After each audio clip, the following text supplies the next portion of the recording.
Hi friends. సమస్యలు వస్తే కుంగిపోయి ఆత్మహత్య చేసుకోవడానికి ప్రయత్నించే వారి సంఖ్య ఎక్కువే. ఒక్కసారి ఈమె జీవితం గురించి వినండి. మరణించాలన్న కోరికే మరణిస్తుంది. తెలిసి తెలియని వయసులో పెళ్ళి, చిన్న వయసులోనే 2 పిల్లలు, వేధించే అత్త, రక్తం వచ్చేలా కొట్టే భర్త. వీటన్నింటినీ భరించింది సవితా ప్రధాన్. ఏళ్లు గడుస్తున్నా పరిస్థితుల్లో ఏమాత్రం మార్పు లేదు. కనీసం గర్భంతో ఉన్నప్పుడు కూడా పొట్ట నిండా ఆహారం తిననిచ్చేవారు కాదు అత్త, భర్త. అయినా జీవితం మీద ఆశతో బతికింది సవిత. సవితా ప్రధాన్ మధ్యప్రదేశ్లోని మండి గ్రామానికి చెందిన ఆదివాసి. ఆమె 10వ తరగతి పూర్తి చేసింది. ఇలా 10 పూర్తయిందో లేదో తనకన్నా 11 ఏళ్లు పెద్దవాడికి ఇచ్చి అమ్మా నాన్న పెళ్లి చేశారు.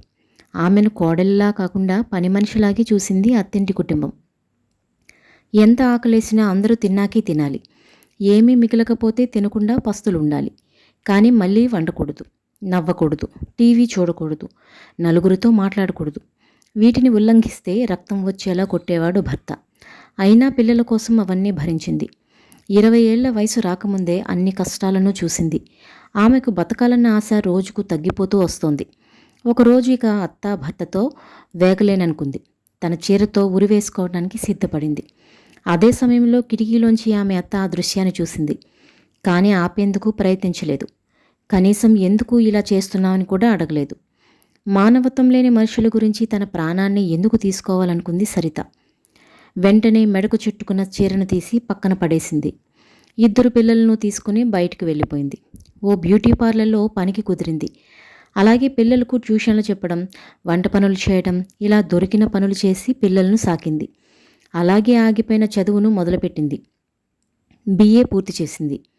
BA పూర్తయ్యాక MA పబ్లిక్ అడ్మినిస్ట్రేషన్ పూర్తి చేసింది. ఆమె చదువులో చాలా చురుకు. యూనివర్సిటీ ఫస్ట్ వచ్చింది.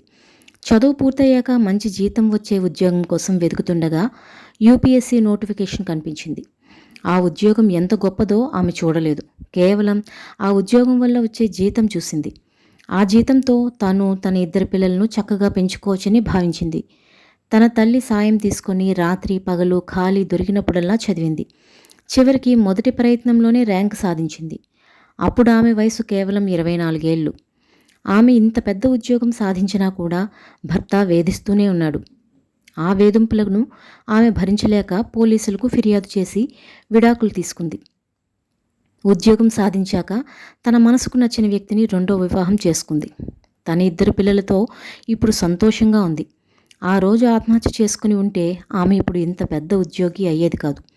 అందుకే తనలాంటి ఆడపిల్లలు ధైర్యంగా ఉండాలని చెబుతోంది సవితా ప్రధాన్. ఆత్మహత్య చేసుకునే ముందు ఒక్క క్షణం ఆగి ఆలోచించండి. ఎలాంటి వారి కోసం మీరు ఇలాంటి నిర్ణయాన్ని తీసుకుంటున్నారో విశ్లేషించుకోండి. విలువలేని వ్యక్తుల కోసం మీరు మీ ప్రాణాన్ని వృధాగా పోనివ్వకూడదు. మీకోసం మీరు బ్రతకాలి. మీ మీద ఆధారపడిన వాళ్ళ కోసం బ్రతకాలి. గొప్పగా జీవించేందుకు బ్రతకాలి. ఒక్కసారి ఏదైనా సాధించి చూడండి. మీ బ్రతుకుపై ఆశ ఖచ్చితంగా పుడుతుంది.